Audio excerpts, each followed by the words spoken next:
So now let's go to the meatballs. Gotcha. So I use a combination of veal and pork in my meatballs. I love veal and pork meatballs too. They're so tender. They're tender. I don't Buttery. like the texture of beef. It gets a little grainy, right? Right. So inside here, I got a little whipped egg.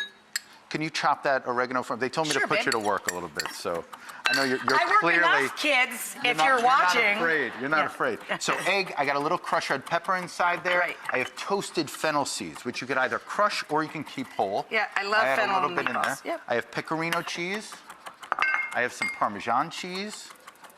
We got all kinds of stuff inside here. I'm gonna the oregano, the parsley, and then I take this panko, breadcrumbs, and I soak it with milk. I squeeze out the excess milk once it's nice. That way it creates that beautiful palatability, And right? you need to keep the moisture in the meatballs, right? That's right.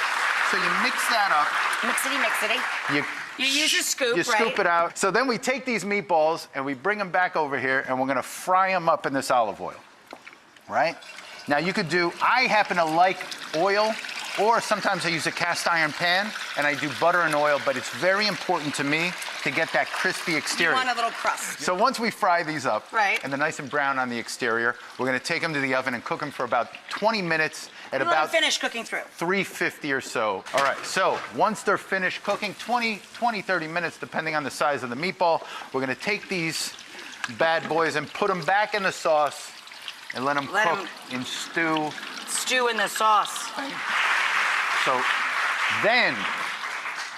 then we start with the sandwich. It's a lot of work for this. So what I like to do with this is I take bread and we create kind of like a garlic bread. Like a garlic. Exactly. Well, if you're gonna make a sandwich, make the sandwich. Make the sandwich, exactly. So garlic butter, Parmesan cheese, a little bit of herbs on top of that thing, then we bake it in the oven.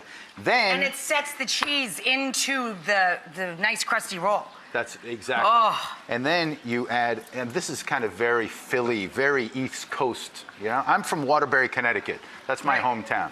And this is what we used to have. A little extra sauce for me, Extra please. sauce. Yeah. Oh my God. A little mozzarella, just like Mama used to make. Oh my God. That's ridiculous. Forget about it. Ridiculous. All right. Then, just because it's not enough, we're gonna take some pecorino and grate it over the top.